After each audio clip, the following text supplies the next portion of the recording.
मानसूनी जलवायु के बारे में। अभी हमारी 2 ऋतुएं शेष हैं, लेकिन बारिश को जानने से पहले हम मानसूनी जलवायु को जानते हैं। आपने देखा होगा भारत विभिन्नताओं का देश है और विभिन्नताओं के चलते ही कहीं गर्मी, कहीं सर्दी, कहीं शुष्क, कहीं पहाड़, कहीं नदियाँ, झरने, इन विभिन्नताओं के रहते ही भारत की जलवायु को मानसूनी जलवायु कहा जाता है। कहीं पे शुष्क हवा, कहीं पे उच्च वायुदाब, कहीं पर निम्न वायुदाब। उष्णकटिबंधीय क्षेत्र में स्थित होने के कारण भारत की जलवायु मानसूनी हवाओं से अधिक प्रभावित होती है। हमारा देश उष्णकटिबंधीय क्षेत्र में स्थित है।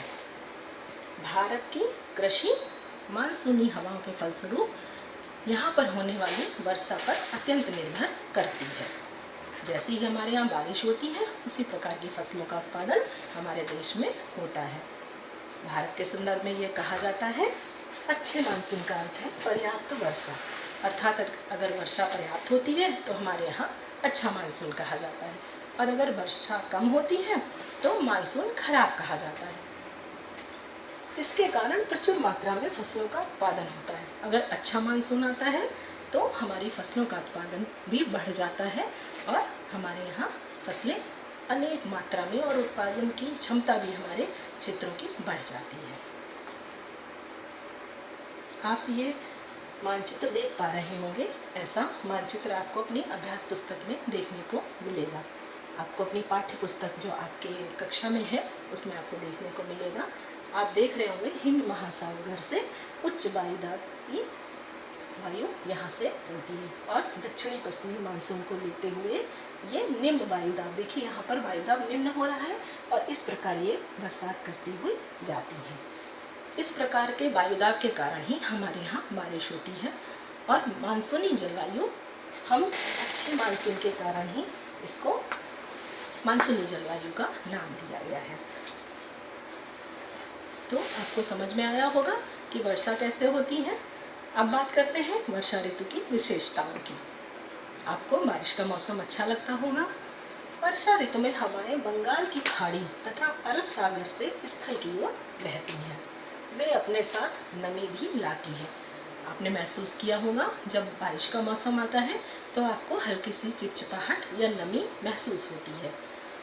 जो हवाएं बंगाल की खाड़ी तथा अरब सागर से स्थल की ओर बहती हैं, वो जब पहाड़ों से टकराती हैं तो वर्षा होती है और कभी कभी ये वर्षा ज़्यादा भी होती है और इतनी भयंकर होती है कि कहीं कहीं तो बाढ़ भी आ जाती है।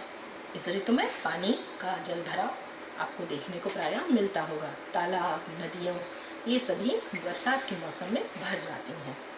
इस ऋतु में हमारे किसान क्या करते हैं? खरीफ की फसलों की बुआई करते हैं।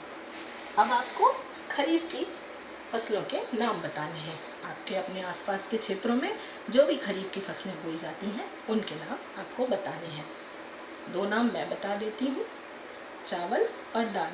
प्रायः आप अपने दैनिक खाने में इन फसलों का, अनाजों का प्रयोग करते हैं, दाल और चावल। कौन सी दाल मिलती है? अरहर। बिल्कुल ठीक, अरहर की दाल खरीफ की फसल के अंतर्गत आती है और चावल भी। तो 2 तो मैंने बता दिए, शेष जो है फसलों के नाम आप अपनी अभ्यास पुस्तिका में याद करके लिखेंगे। आइए अब जानते हैं हमारी एक और ऋतु, शरद ऋतु के बारे में। शरद ऋतु में हवाएं स्थल भागों से लौटकर बंगाल की खाड़ी की ओर बहती हैं। इसके विपरीत अभी हमने क्या पढ़ा था कि हवाएं कहाँ जा रही थी? स्थल, बंगाल की खाड़ी की ओर से स्थल की ओर। और अब क्या हो रहा है? स्थल भागों से वही हवाएं लौटकर बंगाल की खाड़ी की ओर बहती हैं घूमती हुई, जिससे भारत के दक्षिणी भागों में, विशेषकर तमिलनाडु और आंध्र प्रदेश में वर्षा होती है। भारत के उत्तरी मैदानों में ना तो अधिक गर्मी होती है और ना ही अधिक सर्दी, अर्थात सामान्य मौसम रहता है, जिसे ही हम शरद ऋतु के नाम से जानते हैं। इस ऋतु में किसान खरीफ की फसलों की कटाई करते हैं। आइए अब बात करते हैं जलवायु और मानसून की। ऋतुओं का चक्र जब कई वर्षों तक, जैसे मौसम के अनुसार ऋतुएं बनती हैं, उसी प्रकार जब ऋतुएं निरंतर, जैसे कि 30 से 35 वर्ष से भी ज़्यादा लगातार एक के बाद एक ऋतुएं वही निरंतर आगे आती जाती हैं और हमें उनमें कोई भी अंतर देखने को नहीं मिलता है। उस चक्र को हम मौसम की औसत दशा मानते हैं और मौसम की इस औसत दशा को उस क्षेत्र की जलवायु कहते हैं। जैसे हमारे यहाँ सर्दी, गर्मी, बरसात, शरद, ये ऋतुएं एक के बाद एक आती हैं और निरंतर, ऐसा नहीं कि इस वर्ष ये ऋतुएं इस क्रम में आएंगी और अगले वर्ष ये क्रम बदल जाएगा। एक निश्चित क्रम में ही ये ऋतुएं बार बार आती हैं। तो मौसम की इस औसत दशाओं को, ऋतुओं के क्रमबद्ध चक्र को उस क्षेत्र की जलवायु कहते हैं। अब तो आपको समझ में आया होगा ना, मौसम, फिर ऋतु और ऋतु से जलवायु। मौसम और जलवायु के मूल तत्व तो एक ही होते हैं, क्योंकि ये सभी आपस में एक दूसरे से जुड़े हुए हैं। तो इनके जो मूल तत्व हैं वो एक ही हैं। अनेक वर्षों से में मापी गई मौसम की औसत दशा को ही हम जलवायु कहते हैं। अभी तो हम बात कर ही रहे थे कि जब वर्ष के बाद वर्ष दर वर्ष मौसम की एक जैसी ऋतुएं आगे बढ़ती रहती हैं और उनका हम एक औसत निकाल लेते हैं, जिससे हमें वहाँ की जलवायु का पता चलता है। अब एक रोचक तथ्य, ये मौसम शब्द कैसे बना? मानसून शब्द अरबी भाषा के मौसम शब्द से लिया गया है और जिसका अर्थ होता है मौसम। इसको आप याद रखेंगे। अब भारत की जलवायु, हमारे देश की जलवायु कैसी है, इस बारे में आइए देखते हैं कुछ बिंदु। किसी स्थान की जलवायु उसकी भौगोलिक स्थिति, समुद्र तल से ऊंचाई और समुद्र से दूरी पर निर्भर करती है। हमारे देश की भौगोलिक स्थिति कैसी है? हमने उष्णकटिबंधीय की बात अभी की थी। समुद्र तल से हमारे देश की ऊंचाई कैसी है और कितना दूर उसकी स्थिति है, इस पर हमारे देश की जलवायु निर्भर करती है। भारत की भौगोलिक स्थिति में विविधता है। हमने बात की थी, कहीं ऊंचे पहाड़ हैं, कहीं पठार हैं, कहीं पर मैदानी इलाका है, नदियां हैं, झरने हैं, झील, ऐसा सभी जो भी तथ्य हैं वो हमें अपने भारत में एक साथ देखने को मिलते हैं। तो ये भौगोलिक जो विभिन्नताएं हैं, इनके आधार पर ही भारत की जलवायु निर्भर है।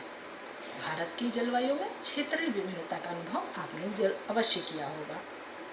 राजस्थान के मरुस्थल में स्थित जैसलमेर, यदि आप राजस्थान की यात्रा करेंगे तो आप देखेंगे वहाँ पर दूर दूर तक रेत के ही टीले हैं, जिनके कारण बहुत गर्म स्थान होते हैं। ये जैसलमेर और बीकानेर बहुत गर्म स्थान है। और समुद्र तटीय मैदान जो समुद्र के किनारे स्थित हैं, जैसे मुंबई और कोलकाता की जलवायु सामान्य है, क्योंकि इनकी समुद्र से दूरी कम है।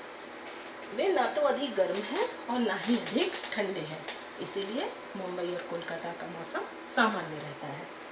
समुद्र तट पर स्थित होने के कारण यह स्थान आर्द्र है।